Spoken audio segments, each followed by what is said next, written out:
What is up, everybody? It's Dr. Vibe here, host and producer of the award-winning Dr. Vibe Show, the home of Epic Conversations, and I'm the host of Epic Conversations, 2020 Best Podcast News Award winner, 2018 Innovation Award winner given out by the Canadian Ethnic Media Association. I also host the only online conversation in the world for dads and fathers that's co-sponsored by Dove Men Care, and also by DAD, Central Canada's National Fatherhood Organization. As always, I like to say you're blessed, highly favored, a magnet for miracles, and a solution for someone's problem. And we are broadcasting live today on April 24th, broadcasting here from Toronto. Everyone else is in different locations, but it is a beautiful day in Toronto.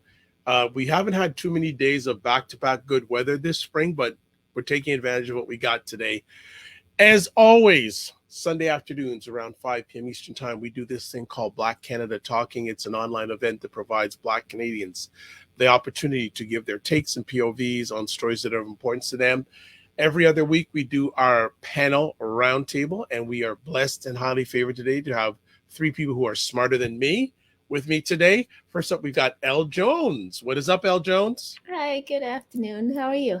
Outstanding. How are you doing? I'm good. I was hiking today, but it's not nice out here. It was actually extremely windy, but yeah. Well, how's the temperature going on out there?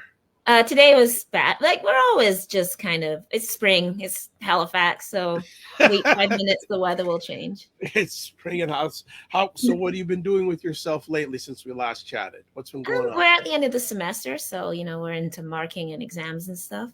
I do have a summer course, so I'm not done.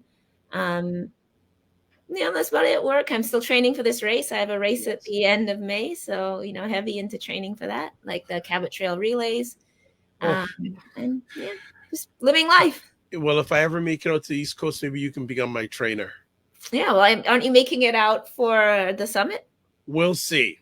Okay. We'll see. But if we do get out there, maybe I don't know if I'll bring my runners out there because you'll shame me. You'll shame me if I bring my runners out there. I will. I'm not gonna. I'm fast. I'm relatively fast. Good stuff. As always, it's great to have you. Next up, we have Cesar Ndema-Moussa. What is up, Cesar? Is Cesar with us? We lost Cesar. Okay, well, let's see if... He is with us. Okay, Cesar, what's going on? How are you, man? I'm good. Hi, Brother Vibe. Hi, Sister Elle. No, I'm good.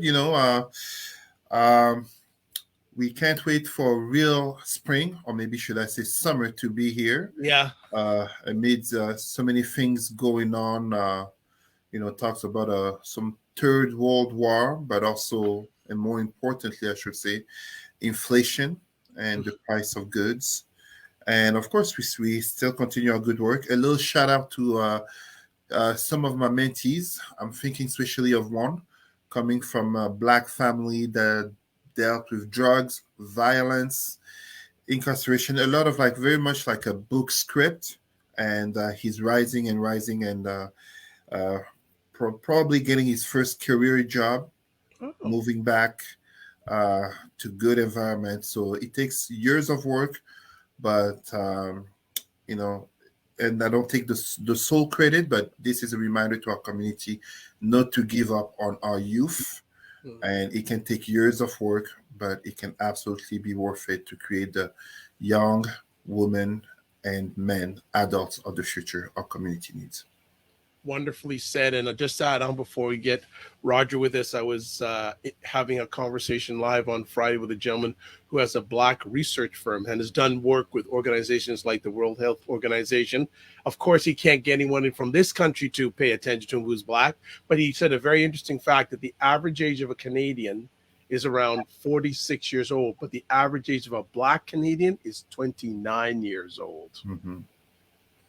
So that was one of the very many interesting facts. And I'm having this gentleman come on in the next few weeks because the amount of data that he has about us is crazy. But for some reason, Black organizations don't want to pay him any mind in this country. But that's a whole other conversation.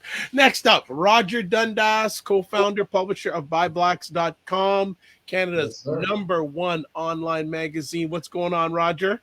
Ouch. So much going on. It's year-end work. Yes. Unlike Elle, I'm not going hiking yet. Not quite yet. I'll get there. Hopefully this weekend we can get some outside activities going on and some cycling and stuff. Get the bicycles all tuned up. Good. Family is good.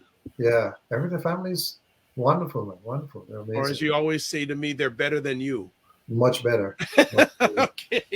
I'm the one getting up at 6 a.m. while everybody's sleeping till 8, 9 o'clock. I mean, something is wrong. We all go to bed at the same time. Well, good stuff. Thanks for being with us. Well, folks, we're just going to go right in it today. So many people may not know, but there was an article put out on the Medium platform about the Black North Initiative. And if our producer can put it up on the screen, we're going to spend the first part of our conversation, people giving their takes on the, like everyone has somewhat looked at the article who was on the screen here. I'd like to get everyone's takes on it. The article is called Winter is Coming, the Peril of the Black North. And let's just put it this way, folks. It's not complimentary of the Black North Initiative. So I thought it'd be great to start off today's conversation. I know everyone has taken a look at the article. I'd just like to get your thoughts on it. And Black North Initiative is one of the many organizations that serviced in the last 2.5, 3 years, claiming to want to help Black Canadians. I'll leave it at that. Who wants to jump in first? Go ahead, Elle. I want to go. But I think the first thing to say is that the issues that this article addressing, while it is critical of BNI, and I have been critical of BNI publicly as well, I do think it's important to say that the critique also has to land on government and the state, right? So in many ways, this is representative of a certain state of affairs in Black Canada, both historically and particularly post-2020, that does not solely rest with BNI. And I think we would be mistaken to only single out BNI and say, these people are doing this as though it solely rests in one person or one organization. So what I mean here is, of course, and I have sitting on my desk right beside me, so I'm all citing it, Rocky Jones Revolutionary, which is the autobiography of Rocky Jones. And in that, he speaks about BUF, for example, Black United Front, which was an organization formed in Nova Scotia in the late 60s, particularly in response to the destruction of Africville, where Black people realized that we did not have the political power to stop that from happening, and that clearly we needed to organize across communities, right? So we have this big Black family meeting, and people decide we're going to create this organ. And that is immediately co-opted by government. So the minute, we're talking about 1968, this is the same year as the Congress of Writers and Artists in Montreal. This is a great year of mobilization across the globe and in Black Canada. And then, you have Black people on the ground mobilizing to create a political organ for us. And the government responds by throwing money at, conservative Black organizations, investing in gatekeeping, creating their own organizations to effectively crush a grassroots movement. So this is historical. Throughout our history, whenever Black people hit the streets and start moving and start agitating, and we all collectively start having a consciousness towards our injustice and race that's being shared, there's always a response by the state to select out groups or people or whatever it is they need to do to essentially repress that. And we've been particularly seeing this happen since, of course, the BLM era, whatever you want to call it, the era of the movement of Black lives. So one thing, I think it would be unfair to BNI to say, as if this is the only thing that represents that, right? This is happening across the board. And the term for it is racial capitalism, which is a term from at least the 1970s onwards, which is the idea that capitalism will always use race. We've always been tied to capitalism, right? The development of racism and capitalism are hand in hand. Slavery funds the development of the so-called developed world, right? So there is no slavery outside of capitalism. It's the theft of Black labor to build up the capitalist system.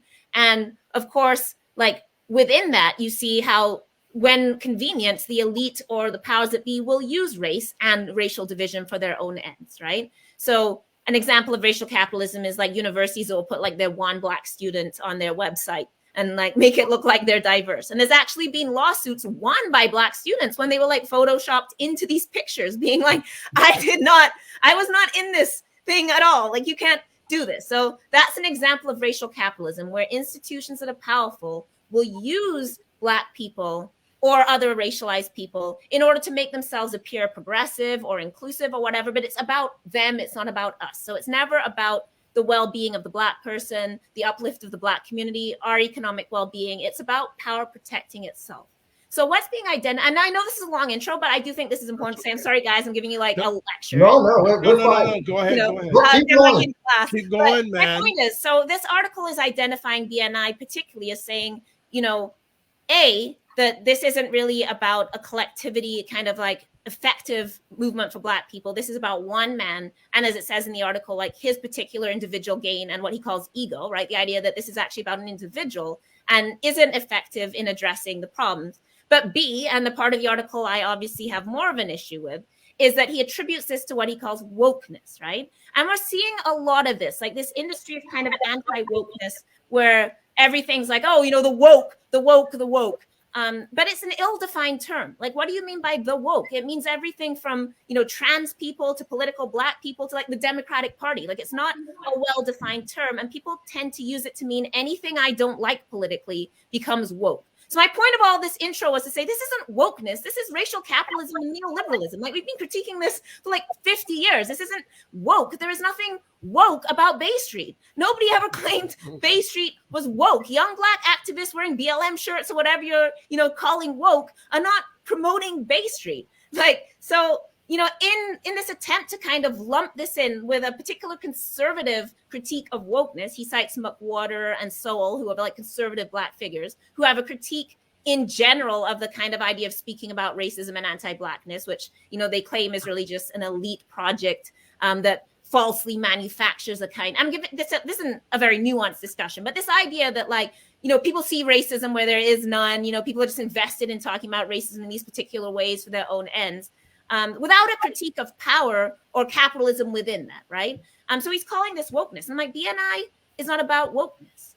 And this is where I'm like, I really have an issue, is in all of this article, he cites the Globe and Mail reporting, for example, that revealed that nobody who signed the pledge met their demands. So the pledge is like, you need to have 3% of your board needs to be Black. And Globe does a very simple investigation where they like contact the companies that signed the pledge and like, how much progress have you made on diversity? And nobody's made any progress. Like, people sign the pledge and then nothing happens. But the Globe and Mail actually cites reporting that Desmond Cole and I did months before. So almost a year ago now, Desmond Cole and I wrote 2 public articles critiquing BNI. And when we did this, we got, as usual, a huge amount of backlash for being hateful, for burning down the community, for not being unifying. And our critique was exactly this. So a year ago, we made the critique that this is not about serving the needs of Black people. In our first article, we talk about how they accepted a huge $1 million donation from Prem Watsa, who's also on the original founding group of BNI. And he is the largest investor in predatory bail bonds in the US. This is the bail bond industry that extracts like hundreds of millions of dollars a year from poor Black people and communities, predatory bail bonds. So like setting bail at, $500,000. Like Khalif Browder is an example of this, right? Where Black people are sent to jail. There's impossible bail bonds. You go into the prison complex. And Prem Watts has been facing a campaign for years from the ACLU in particular on Color of Change to divest. That money is invested and given as a gift to Black North Initiative. So in our first article, we just asked a simple question. How can you claim to be fighting for Black people, including Black justice, while you're invested in the most harmful industry to Black people? And our second article looked at who signed the pledge. And we pointed out there was a bunch of like oil companies, mining companies, companies that are doing damage across the globe to Black people, killing Black people, displacing Black people. And we asked that question is, how are you going to take this capitalist money where Wes Hall has done all his life work, has been in this industry, ask like Enbridge to sign this pledge as they literally kill Indigenous people in Canada and criminalize them, as, these people are in Africa, in Ghana, in mines, killing people. And we think that that is going to bring us Black populism. And my point is, Desmond and I are probably what this person would describe as woke, right? We talk about anti-Black racism. We talk about defunding the police. And we made this critique long before he was able to make it and before anybody else would make it publicly, because of our work within community, because we know what organizing looks like, because we've experienced the way the government will shut you down and the state will shut you down, because we have a historical knowledge. So all of that wokeness is what allowed us to see this long before he was seeing it. So I take real issue with this article sort of being like, oh, the woke. I'm like, this is not woke. This is capitalism. And the last thing I'll say is BNI has always been about Bay Street. That is not a secret. Like Wes Hall talked about how he's worked on Bay Street his entire life, how he never spoke about racism. The man's a Jehovah's Witness, so he can't even protest himself, which he said publicly. And then, along comes 2020. And as with many people took advantage of that moment, often not to fight for the lives of Black people living in prison, not to fight for the poorest of us, not to fight for those of us disenfranchised, but to get more positions for the elite. And this is not only BNI that this has happened with. We've seen this in universities. We've seen this across government, that the people who have benefited the most from post-2020 have not been the people who actually get shot by police, which is Black people living in poverty. It's been elite Black people.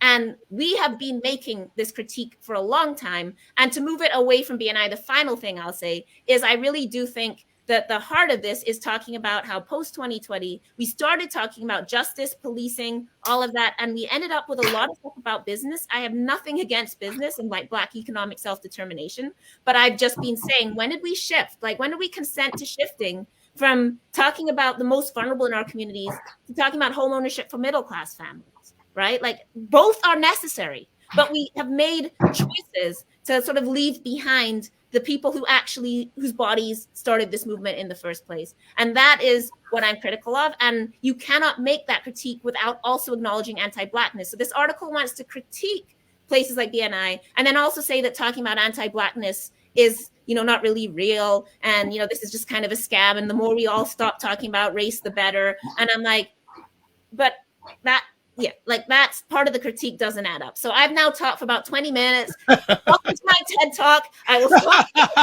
Everybody else can talk. But obviously I have thoughts about this. And I feel like having done this reporting a year ago, I get to claim reporting privilege and say, I told you so. I told you so. So stop getting in my inbox and threatening me when I tell you things, because a year later, everybody will say that I'm right. So thank you. Apologies. Wow. Please don't hold back. I want you to tell us exactly how you feel. I feel like you've left something out.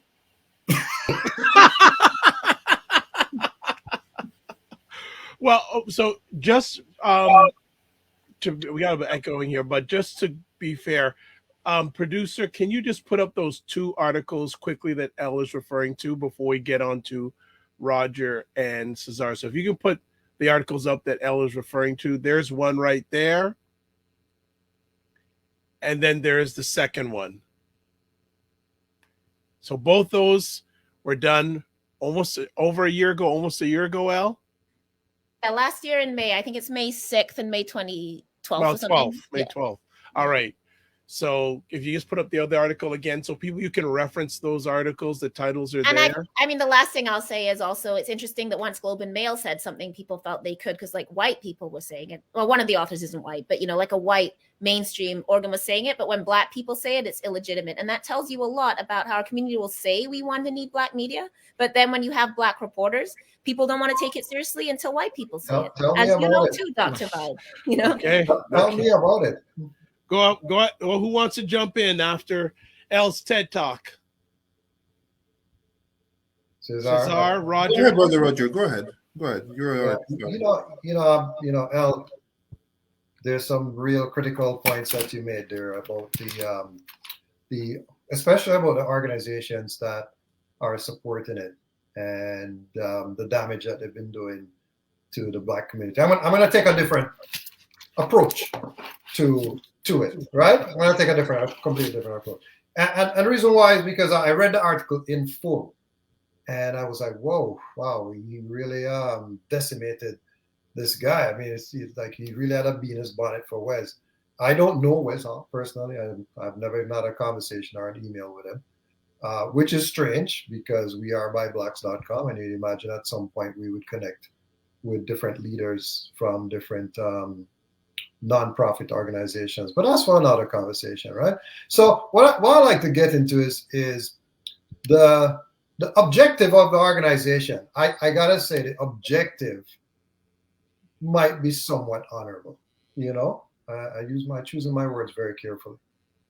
Might be somewhat. When I look at the playbook, right, and the playbook talks about creating equitable development opportunities for retention and promotion, building pipeline and equitable hiring process and eradicate, racial compensation gaps, blah, blah, blah, blah, blah, right?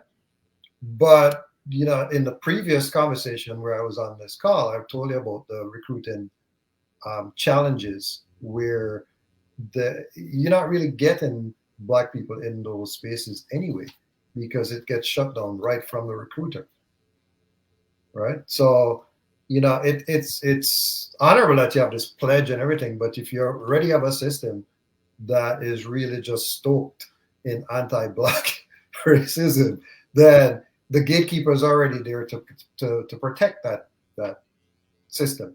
So, the CEO could go and sign whatever they want to sign, but it's not going to change because one man or one signature doesn't do it. And it's not just the BNI. I've seen it in other industries as well. I think where Ian is working with BDRB, breaking down racial barriers in the music industry. I mean, it's hard to eliminate racism in a music industry that most of the venues and spaces and contracts are owned by white people. It's how are you gonna get an upcoming artist on the stage? But coming back to BNI, so I made a few notes. There's a few notes, and something happened recently. I gotta say, it was a very interesting thing. But first of all, I don't even know what BNI's connection is with the Black community, because I don't see them in what I would call traditional spaces where conversations are happening. And to your point, in the grassroots community. So I consider myself a grassroots person. I'm not an elite. I don't consider myself one of the elite because I don't get invited to certain spaces. So Elle, you and I we're on the deny list. We don't use the term, delisted, any of that. We're on the deny list, right? So we need to get on the allow list. Sure, that's how that's going to happen. So that was my first observation, just from a looking on perspective. How is it integrated with the community? What organizations are they working with? I believe they're working with the BBPA. I believe so, but I don't know much more about who else they're working with. I don't know. Right? Let's say I've never had a conversation with a man. What I do know though is that BNI is never advertised on BuyBlacks.com. So in everything that you're doing and everything that you're connecting with the Black community, you don't feel like advertising with the top ranked online magazine for Black Canadians is where you should put any type of promotional dollars for anything any workshop or anything that you're doing. And I scour Black media, and I don't think I've seen any type of advertising in any Black media either. I'm just saying, right? So that's something I can say for sure. It's never happened. The other thing too is that when they pitched us stories, the stories came from white publicists. Wow. Let's just stop there. Let's just let that marinate. It's not the first time. I mean, it's okay. I think a Black organization can use whoever they want to hire. But when the messaging is really core to, advancing some type of Black cause, you'd figure that you'd find somebody who is very intimate and understands the nuances of the Black struggle, which would mean, use any one of the 15 or more publicity firms that are run by Black people in Canada. There's more than that. Ed, I think there are more solopreneurs, but there are a ton of agencies, like established agencies with very competent publicists.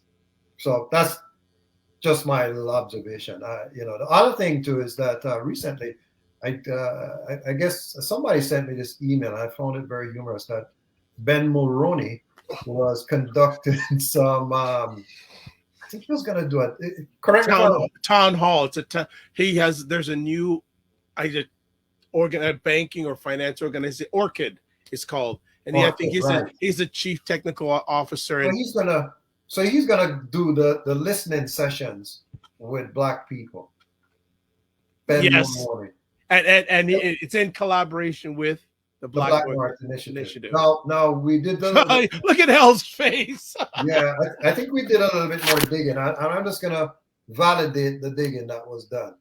So I am on the website. I'm just checking. There's a guy on the board called Mark Mulroney. I believe it's his brother. I believe so.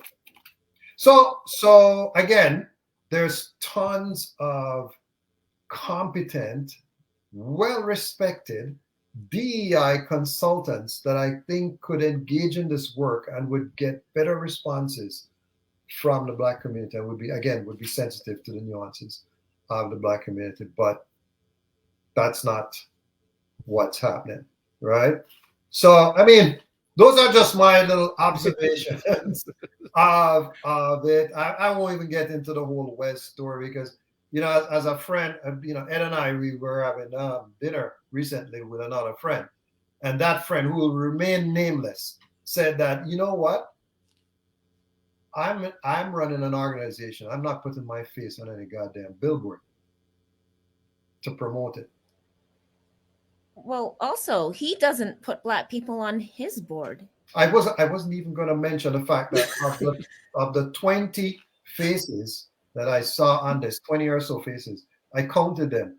There were 5 for sure Black people, and there was one person I wasn't 100% sure. And then if you look at Kingsdale, it's him, and the only other Black person, at least last time I looked when I was doing research when we were writing about it, was the lawyer, who isn't really technically supposed to be on a board anyway. So Wes, and this, sorry, I know I said I'd shut up, but like, no, please. You know, the whole, and this sort of shows you the problem of saying 3% of a board, because that means like one Black person. So Wes can be on his own board. He's hitting more than hitting the target, right? Because it's like more than 3%, and he doesn't even have to hire another Black person.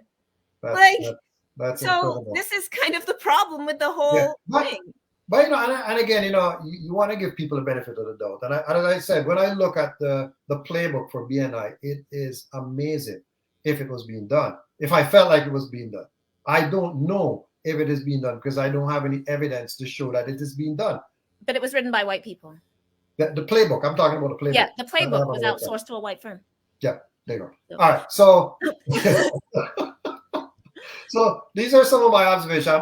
I'm just looking on, and I'm sharing some lived experience that I've had with the organization, right? So that's just kind of surface. I know for a fact too, and again, I can't really share the names, but I know that there was this meeting that happened just right when the pandemic started. And there was a conversation. There were some government officials there, and I believe Wes was there. And there was a person who remained nameless, but that person runs an arts organization. They were in the same room, and they were talking about, you know, trying to get spaces for, you know, Black community organizations. And Wes summarily just shut her down completely, you know. So much so that that person, I believe, walked out of the meeting at that point. So that's that. I mean, I'm sure those types of things happen in different spaces and in different areas. And maybe he thought he was giving that person some good advice, but it wasn't received well. So these are the things. So to say, I mean, I'm not sure of the connection to the Black community. They don't advertise with buyblacks.com. They use white publicity firms to pitch to buy Blacks when they have stories that want to come out. And then there's this whole fiasco with Ben Mulroney. I mean, it just screams of nepotism. Don't forget that Ben Mulroney's wife was the one that came after Sasha Exeter and then had to apologize. And also, didn't Jessica Mulroney say a bunch of racist stuff? That's his wife. Okay. All right. Yeah. So okay. It's his wife that can't. Yeah, exactly. Okay. So it seems odd that Ben, is doing DEI work today. I don't know. I mean, maybe he always had that heart inside of him, but he didn't strike me as that type of person because I've met him. Okay. Before we bring on Cesar, there's a comment here. Marlon Stevens says Kingsdale did not hire a lawyer until after he founded BNI.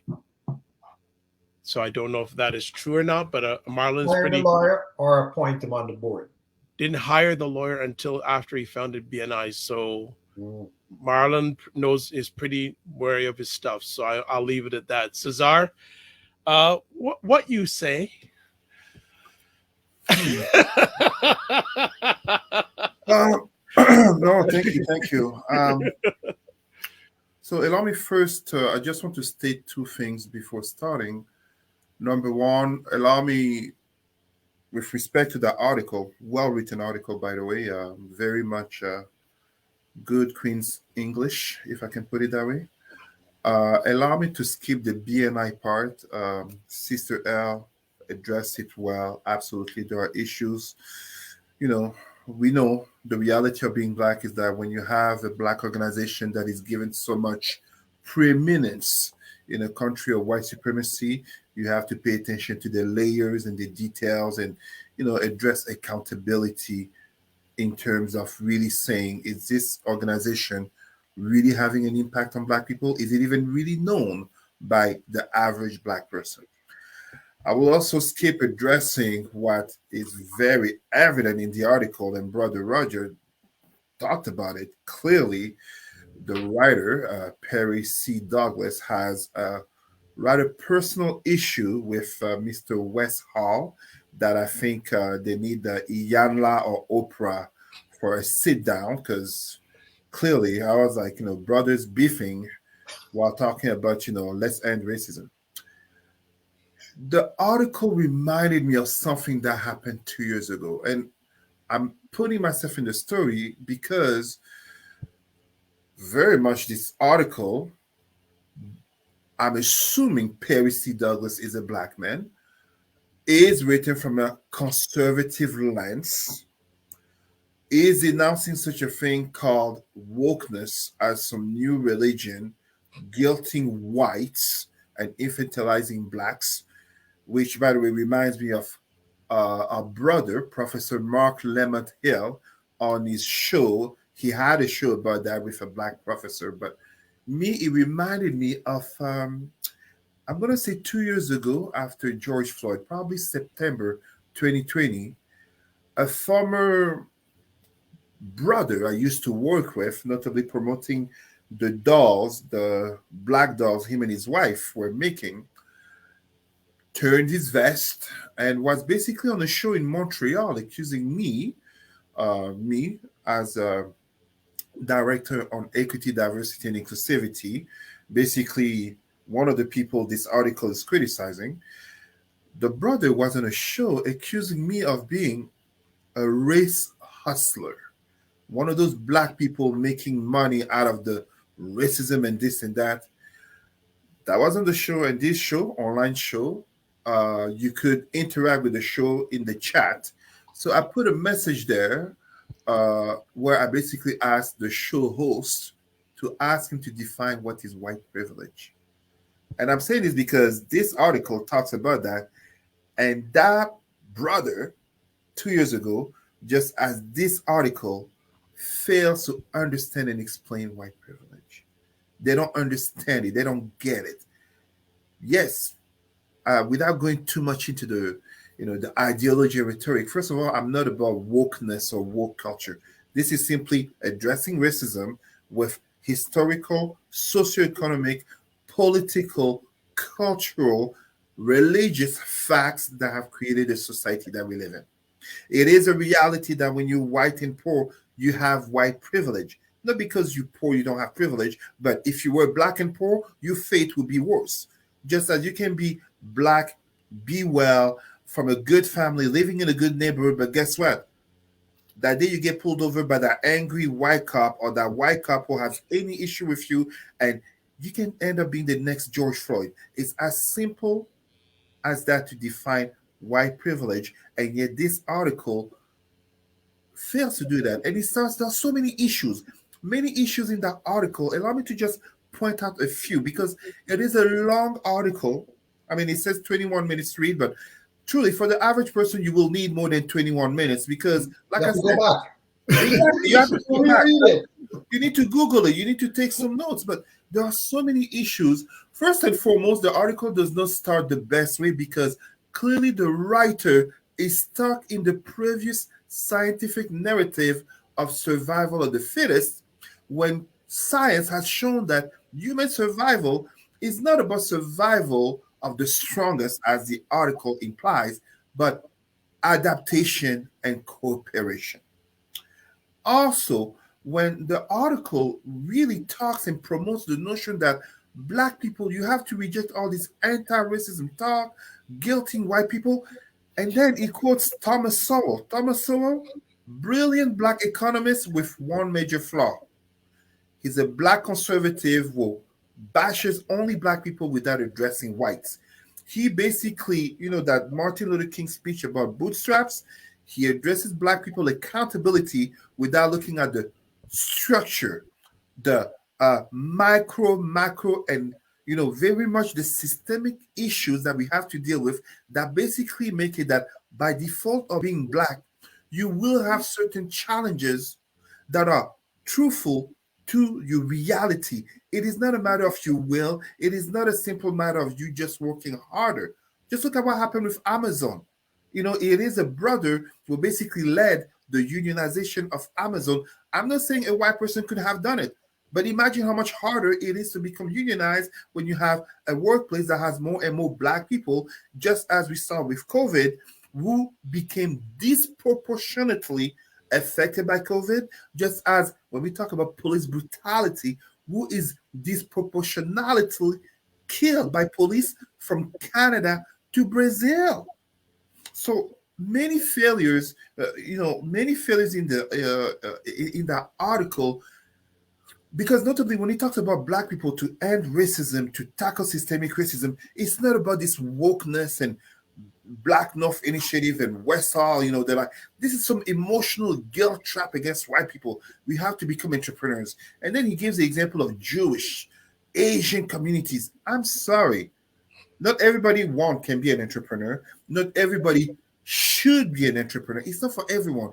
Those other communities, because I also talk about Jewish communities, Chinese communities as, yes, they can do it. We black people can do it.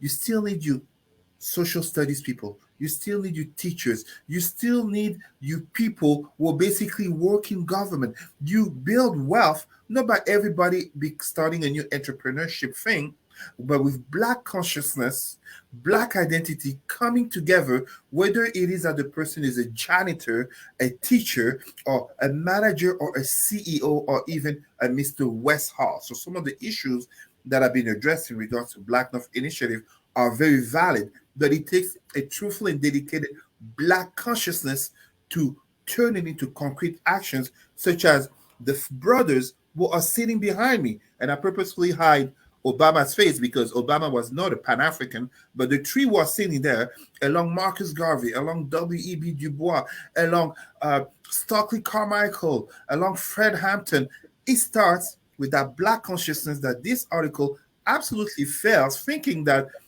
it gave a great example. The American billionaire Robert Smith paying off the debts of X amount of students to the price of, I think, 34 million as part of a larger $1 billion initiative. Where does that come from?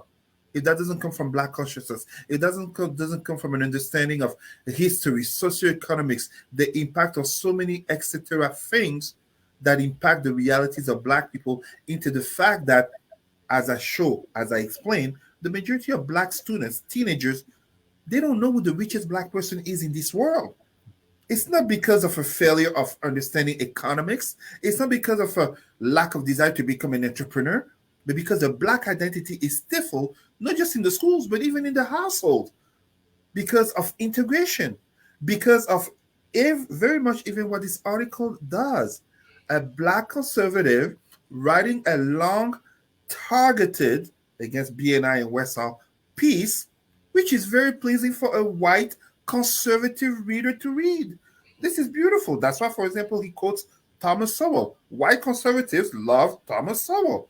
Yes, Thomas Sowell did great, advocating for the black family, etc. Yes, but you can't just bash black people in terms of, at a macro level without addressing systemic issues in terms of ongoing, not just historical, ongoing oppression of white supremacist structures, as Elle was talking about the prison, as COVID has shown in terms of frontline workers, etc., as we see in terms of the differential treatment with Ukrainian refugees versus refugees who are brown or black. So the article is one that if someone wants to read it, you got to take your time. But my God, I could literally poke so many holes at it.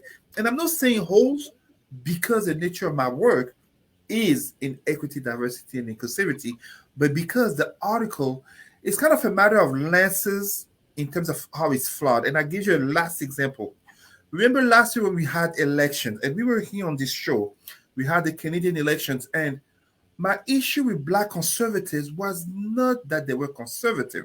If we really are honest, Black people as a group are overall more conservative than they are liberal. 100%. But absolutely. So my issue is not Black conservative, therefore I have a problem with you. No, it's not because you're conservative. But in the Canadian elections of 2021, my number one issue with Black conservative is how do you manage to be part of a political party and to vote for a man, Erin O'Toole, and maybe this year it will be Pierre Poilievre, who does not recognize systemic racism that impacts you directly with all proofs, documents, and facts. This is not a matter of denial. It's like imagining a Jewish person who will vote for a party that denies anti-Semitism. We can't even imagine that, but we have, just as this article, Blacks who are conservative will deny systemic racism because of what? Because they've made it. It's very much hypocritical for me, and I cannot condone this article. Whatever issues he has with BNI and Mr. Westall, honestly, they need Oprah, they need Iyanla, they need what's his name, Jerry Springfield or whatever his name was. Springer. There you go. I have some questions. The red table. They need to come to the table. The red table. Oh no. I mean, the interesting thing about the example of Jewish people as well is Jewish people are sort of being held up against us as this like successful community. They got so much. Jewish people talk about history all the time. Holocaust education is mandatory. We were talking about passing a law in Canada to make Holocaust denial a crime. Jewish people have all kind of Jewish organizations. So this idea that like you guys just want to like whine about anti-Blackness and Jewish people, I'm like, Jewish people talk about anti-Semitism like all the time. The IHRA definition is like you can't even talk about Israel. So since when did Jewish people not know their Jewish identity, not advocate vigorously for that identity and their politics, and constantly advocate to government around their interests and particularly around anti-Semitism? Like, how is that? Like this idea that Black people stop whining because you guys just want to talk about all this injustice, unlike Jewish people. Jewish people talk about historical injustice all the time. The Holocaust, which we should. I'm not saying we shouldn't, but I'm just saying, like, why can Jewish people talk about the Holocaust and we can't talk about slavery? And if I may add, two important points. Have Black people gotten reparations for slavery and colonization? Because something like about 80 years after the Shoah, the Holocaust, Israel and Jewish people still get reparations from those nations such as Germany, France. The Jewish community in the United States is the most educated and richest minority in the world. It is not accidental that whether you are a Democrat or a Republican presidential candidate, you go to the Jewish Defamation League and the Jewish basically main organization to preach, to speak, to give speeches over there. Even as when you're Republican, it is known Jewish people vote 75 to 80% Democrat. Yet even the Republican candidate still goes over there to give speeches to AIPAC because of the power relations there. And another thing, how often do you have Black conservatives, people wanting to trash on addressing systemic racism, addressing Black organizations that are trying to combat racism, when they give the Jewish example? Are they there to talk about the fact that up to 1/3 of Jewish children, Israeli children, live under the poverty line? Do they address those systemic issues?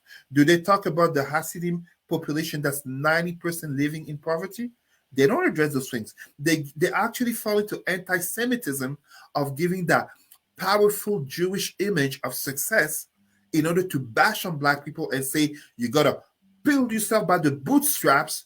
And as MLK said, but you're missing the whole picture. It's not just a matter of the individual will. It's systemic. So this article clearly fails to understand anti-racism, systemic anti-racism, whatever the issues with BNI and Westall, that's personal for the writer, but truly, truly, lots of problems in this article. you know, there's something that the article touched on that I found interesting, because it made me think a little bit more. Let's dig a little deeper into this. So he said that, you know, Wes is on Dragon's Den, and most of the people who go on Dragon's Den are not black. So therefore, by virtue of that, most of the companies that he's invested in not going to be black. Let's go again to Kingsdale. Is that the name of his company? Right. So Kingsdale is investing primarily in companies that are not black owned. So it begs the question: do white-owned companies or non-black-owned companies make your investments more money, right? And therefore, is money or community the priority? Because one of the things I do agree with the playbook, not that it's being done. Remember, I said I don't know. I don't have any evidence that it's being executed. But you know, I'm a big believer in business and economics as the driver for freedom.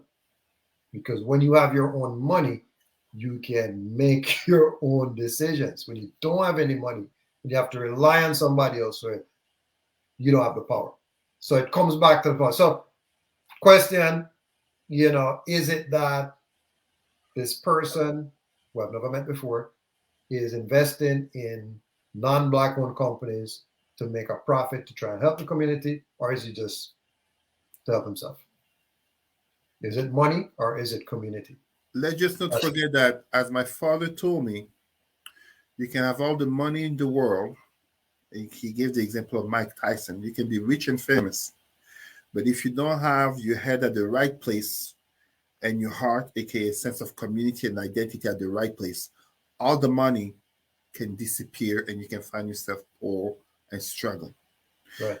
When you don't have money, and even if you just have a little bit, having a sense of consciousness, the brain, a sense of identity, a sense of community, you will grow, you will prosper, and no matter how many times you fall, you will get back up. The other thing I wanted to say was just transitioning into perhaps some other topics, but so one of the programs that BNI has been doing has been like the home ownership program, right? Which is this idea, like the truth that Black people, you know, have trouble with. We don't have the intergenerational wealth that allows us to accrue capital through home ownership. We can't make that investment because you can't afford it. And so much of our capital, of course, is tied up. You have the mortgage, you know, you property ownership, et cetera, right? So that is correct. And BNI partnered for this program with loans. And of course, the question I've had about that is like, because you're supposed to get a bank loan and then BNI from some other sources like cobbles together, and then you get that loan and you pay back the bank loan first and then pay back BNI. I'm like, well, when are you going to get around to that? Because it takes like 30 years to pay off a mortgage. So I don't think BNI is going to be around in 30 years. And this isn't actually for me to bash on BNI. That's not the point. I'm moving through that to something else. So that we're not solely like bashing on Black people on a Black Canada Talks, I think what everybody is kind of perhaps missing in all of this discourse, woke, anti-woke, this person, this personality, this celebrity, is other solutions that exist for Black people and community. And I want to talk a little bit about something that Lynn Jones is doing out here, which I think we should all think about as a non-government, non-bank, like not just, you know, working within the system and saying we just need to be like white people, we need to use white people's banks. If we can get access to like white ways of capital, that will bring us success without thinking about how do we use our own communities. And this is land trusts.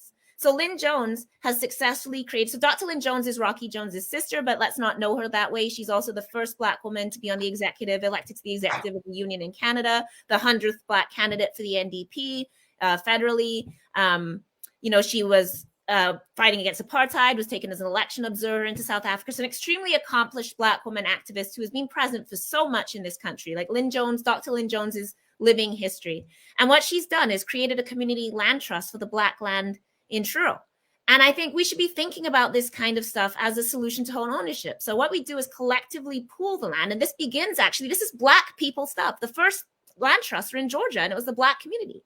And it was to protect and promote land ownership within the Black community. So people who have more land donate their land. And so we collectively, instead of having one person with a huge yard and one person with no homes, we all put our land together and then collectively develop it. So we could build affordable housing on our own land. We can build businesses that don't have to pay, rent into the white community on our own land. And then that wealth can be going back into our land trust to promote community. We could build our own schools on our land. We control the land, and then therefore we control what's on it, and it's collectively owned. So it establishes the community. We're bringing our wealth and expertise together, and then we won't see our seniors selling off their land because, some shark is conning them, because the community holds the land. And then the land can't go to white people when our land becomes desirable, because it goes back to the community, and then we get to collectively assign it. So these are the kind of solutions that we really need to be thinking about, that aren't just like, let's Trudeau give us loans that we're going to have to pay back, right? That we have wealth in our community. We have land. We have all kinds of things. And like Black people also do need to, and where I will agree is not that like, racism doesn't exist, but we also need to stop internalizing that and believe that we're always the most wretched, the most deprived, the least powerful. Absolutely. Everybody else can do things. Look at the Chinese, and we don't need to say that. We can look at us. Look at us. Look at how we have created so much and innovated so much. Look at our expertise. And the problem is, as we talk about all the time, is our expertise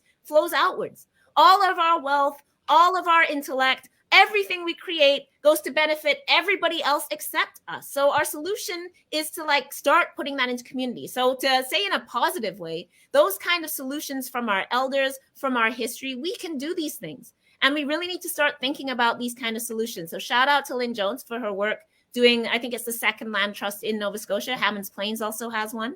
And I hope that Black people, especially if you're in a rural community, you can pool your land and we can really use it. So these are just some of the solutions. And I just wanted to say that as well. Yeah. I'll just jump in really quickly. There's a request in the comments. Can you provide more info on the land trust? Do you have any more information on that? Yeah, well, you could perhaps have Dr. Elle Jones on to speak about it, because she's anyway, telling all about it. Yes, let's bring her on. Bring anyway we can, please. Yeah, basically she got funding to actually, and then you you actually establish a trust, right? So it's a legal entity that's owned by the community, and then it's administered. So there's people that now she's hired, Black people, that then evaluate the land, look at it, and then you can economically survey your own land in your own community. And she's also working with the Indigenous community to also have that blessing, because we know that this is also Indigenous land, and work together. And it's completely, if we can think this way, we can reshape our own power and our own base and our own money, right? So you should have, I'll give you Lynn's contact, and you should please do. Dr. Vibe, you interviewed a lady that purchased 100 acres of land. There's a couple, there's a couple right. in Southern Ontario that have brought 100 acres of land in the Niagara Peninsula area in Southern Ontario.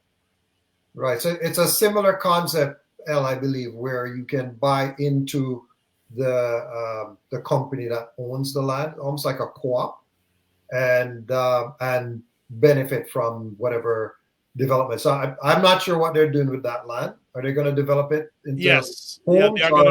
In fact, I've got to get them on Black Canada Talking to chat about that, because we need to hear from those people what they are doing, because they need to get that message out there so we can put it out there. The only other thing I'm going to add is that when it comes to wealth, and I've said this a few times before, the greatest form of wealth in Blacks is the family. The Black family is the home of all wealth. So if we don't got our families right, we're not going to get our wealth right. Roger, go ahead. Roger or Cesar.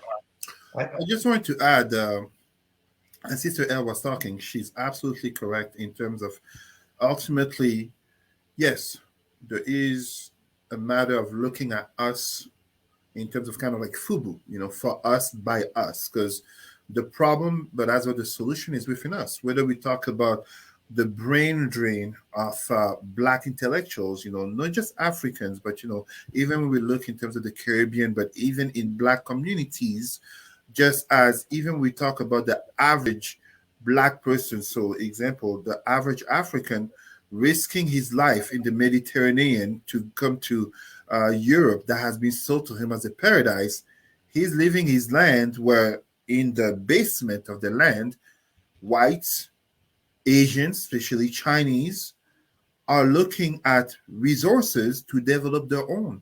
So we do have all this wealth within us, in our land. We have all this potential. We don't have to just be successful in entertainment, and to make it worse, we're not even the ones who control entertainment. There you go. So we have all of this in us, but as I was saying in terms of criticizing the article, it starts with that Black consciousness. It starts with that sense of, as Dr. Vibe said, it starts in the family. It starts in the home. I mean, I'll have to remember next year I will show you some of the books for my daughter. She's not even 1 year old, but books about Black consciousness, about image, etc., etc., that basically make it that, we can have Black children will become Black youth and Black adults who are Black centric in their identity, who are Pan-Africanist, and will basically understand it's not just about having money. It's about having money with a sense of identity and purpose to create intergenerationally. Right. Not all money is good money. I'll just put it there. And shout out to Sarah, who's Yeah. says all forms of Forms of family, family, including the including involuntary, voluntarily unmarried, and childless. I think that's really important. Absolutely. Absolutely. We have long histories in the Black community of building other mothering, other families. And we've always had a strong definition of family that also includes our grandparents, that also includes them anyway. So yeah, shout out Sarah. Oh yeah, I said when I say Black family, I don't mean the Eurocentric Judeo-Christian Semitic family sense. It's Black family. The house is open. Your family. Well, only the walls are white, as I remind you. Can I switch us topics really very quickly? You and Cesar quick, and Roger, we still haven't got to a topic that you've wanted to get to from day one. one. We're fine. We're good. Okay, all right. No, it's only because we were talking about Black women. Has anybody seen these clips of Viola Davis's performance of Michelle Obama? No. What is going on? I saw one, but I didn't understand something about the first ladies, right? Is that it? Yeah, so there's this show on, it's looking at first ladies. So it's a series. And Viola Davis, who's obviously an excellent actor, I think she's the most awarded Black actor in history with awards like Oscars and stuff. But she made the extremely strange decision to I think she's trying to do Michelle Obama's mouth, but she plays the role like this the whole time. And there's these clips on, and it's brutal. It looks like a parody. And then she has First Lady Michelle Obama calling her husband an N-word. And it's Michelle Obama wouldn't do that. Michelle Obama never uttered those words. Michelle Obama is... We don't know. Classy, refined, but she said herself that she doesn't curse because when she was a kid, she didn't win best camper, I guess, because she cursed, and she made a promise to her. It's just very strange. I just wanted to raise it because it's setting Black female Twitter alight in particular, because people are what is going on with this performance? What is happening? So okay, let me give a perspective. I haven't seen it. I just saw a quick advertising on CNN, something First Ladies, and I saw Viola Davis as Michelle Obama. I haven't seen the part. It was I don't think I even saw 10 seconds, but I think she was trying to method act and take her mannerisms. But the whole point of acting isn't an imitation. You take the essence and you kind of do your own version, right? So I've seen somebody in the chat, David Click Cox, who worked with Ian on the Breaking Down Racial Barriers. Yeah, same. Yeah. And I'd love to know, how far he thinks those pledges have gone as well, kind of similar to what BNI did, because they did get a lot. I would say almost every major music label, not the label, but the industry, yeah, you're right, to sign this thing that they're gonna do something about the inequities and anti-Black racism. So I think you should have him on to see where that project, him and Ian. Yeah, man. Yeah, the both. Yeah, I'm gonna reach. I'll reach out to both. David has been on before. I remember he was down by the beachfront in Toronto. But I'll see if I can get David and Ian on to see where things stand now. So I will definitely do that. Really worked. Working a lot, man. Okay. He says we are done. Okay. That's positive, or we don't know about that. But Cesar, you wanted to say something about Michelle Obama, and you also wanted to close out with the election. Down. Yes, David Clickhoff saying down. Okay, David, I'm reaching out to you and Ian. Good. No, I just wanted to say we're down. Okay. I just wanted to very quickly say today was election day in France, and President Emmanuel Macron, the ultra-liberalist president won against right-winger Marine Le Pen. Basically, round two and the third straight loss for the right wing. However, what is very interesting in this election is that Marine Le Pen, a white woman from a very white and we can truly say racist family, got her highest scores from the French Caribbean islands here in the Americas, such as Guadeloupe, Martinique, etc. And obviously, those black people did not vote for her because she's racist. But it's kind of fed up of the system because we have to remember when we talk about Guadeloupe, Martinique, and those French Caribbean islands, they are still under colonization. They are not free. To give you a very concrete example, everything we talk about inflation and the rising cost of living, it is the norm over there for years. Everything over there costs that much more than in Paris. And of course, you have systemic racism, and you have, I invite everyone to discover this, the béquet. We were talking about land. The landowners, the richest people in those islands are called the béquet, B-E-K-E. What do they have in particular? Those are the descendants of the white slave masters, the minority, but they're the ones who have the wealth, the concentrated wealth, and you can absolutely imagine the nature of the way it's run. And very quickly, before people think all the black people who are there are descendants of slaves, many of them are also descendants of Africans, as during colonization, France took Africans to work kind of as, borderline indentured servants, let's call it that way, in those islands and in French Guyana in the late 19th century and early mid 20th century. So it's an interesting contrast to see that. All right. Well, we are done. We could go on for longer, but just going to say another epic conversation. I'd like to say thanks everyone who watches live, from Marlon to Back Business Live, to Dr. Tachi from Florida, to Sylvia Paris. Thank you, Sylvia, for dropping by. Sorry, Yango. David Click Cox, I'm coming after you and Ian Espinay, so get ready, get ready, get ready. Sarah saying the standard of living for the black masses in the Dom Tom is terrible. Those black Le Pen supporters might also harbor anti-immigrant sentiment. Good point. Yeah, that's true. That's true.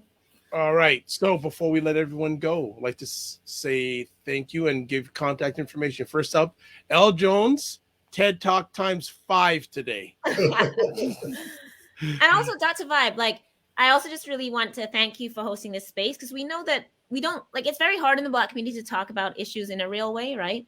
And you get backlash when you do that. So I think it's actually important to hold space. We have disagreements among each other. We're not always on the same page. Sure. And I think that's actually important for us to publicly have those conversations without it being, it's not malicious, it's not harmful. It's actually good for Black people to debate. And obviously people can disagree, but I just think that's important to say, because sometimes when we start talking about these issues, it reads as like, why are you bashing people? Why are you this? And it's not. These are actually really important political issues. And ultimately, of course, they're informed by the state and white supremacy. It's not coming from us. And we also have to keep that in mind. So we have to notice and critique so that we can get out from under that, right? But I just wanted to say that, because I think you do a courageous thing in hosting these spaces. Well, thank you. I've always wanted to create a safe and brave space for people who look like me. Some of them may not think like me, but I want to make sure that, to show that there's many forms of Black. And I want everyone to come on here to have a safe and brave space. By the way, David's saying thank you and look forward to meeting Elle Jones in a couple of weeks to talk about you're coming to Fredericton. They're coming to the East Coast. Yeah, okay. So definitely. And so, David, if you want Elle's contact information, reach out to me and I will get it to you. Next up, Cesar, any final words and where you can be contacted? I'm back on Facebook. My 1 month plan is done. I promise I will no longer post about animal rights. I learned my lesson. I tried, but no, honestly, I'm there on Facebook. Cesar, Cesar Rimy, Rimy. And as I was saying earlier, shout out to my mentees from I'm not going to say their names, but the mid-20s in Halifax in medicine school to the one in his mid-30s in Paris, basically struggling but always rising in terms of, trying to make it happen. So about all 10 of them, many of them are listening right now, of my mentees, I give them props. Thank you. And Roger, I hope we have you back because we still have that one conversation Oh, topic. there's more. There's more coming, man. Okay, all right. But I really am hopeful. I love to give people the benefit of the doubt, and I think that everybody has a heart. I mean, you don't want to start this nonprofit organization and put a playbook and trying to do some good. So in the back of my mind, I'm thinking, I hope Wes is somewhat like what Prince did. I just love that. When Prince died, we found out how many people he had helped just quietly. Mm-hmm. Like he sent kids to school. There's a ton of stuff. So Wes, maybe I'm hoping that that's what you're doing, right? You're investing in some black companies under the quiet because you don't want everybody to flood you for the money. I'm really hoping that's what you're doing, right? But you know what? We'll eventually get to the nonprofit conversation. People can find me on LinkedIn. It's the best place. That's the best place. Yeah, but and you and your wonderful, wonderful, beautiful wife run BuyBlacks.com, which is it's the top online magazine that focuses exclusively on telling Black Canadian stories, not African stories, not Caribbean stories, but Black Canadian stories, 100% pure. All right. Thank you all, because you're all smarter than me, and I'm glad to be in your space anytime you give me an inch or give me a centimeter. So I appreciate it. It's Dr. Vibe here, host and producer of the award-winning Dr. Vibe Show, the home of Epic Conversations, and I'm the host of Epic Conversations, 2020 Best Podcast News Award winner, 2018 Innovation Award winner given out by the Canadian Ethnic Media Association, and I host the only online conversation in the world for dads and fathers. It's sponsored by Dove Men Care. It's also co-sponsored by Dad Central, Canada's national fatherhood organization. Also, if you want to catch me, you always can catch me here 5 p.m. on Sundays. Monday and Friday mornings, 9 a.m. Eastern time, I host the Morning Vibe with Ryan Knight, who is the executive director of the Afro-Caribbean Business Network. And then on Saturday nights, you can catch it with Aisha K. Staggers and Jill Jones, where they're dropping knowledge bombs and other type of bombs, verbal bombs on state of things. So look forward to you joining, and follow the Dr. Vibe Show on Facebook and on YouTube so you'll get notified for more of these epic conversations. So as always, I close out with this: live your life as a dream. If you can dream it, you can make it. Sometimes you have to get small to get stronger. Block assumptions and aim bigger, aim better, aim higher, aim wider. Love, faith, and respect. Also, big thanks to BIA Media for producing another epic Black Canada Talking. And 2 last things: remember to give yourselves grace, and don't just manage your time, manage your energy. We'll see you on the digital road. God bless, peace, well, and keep the faith.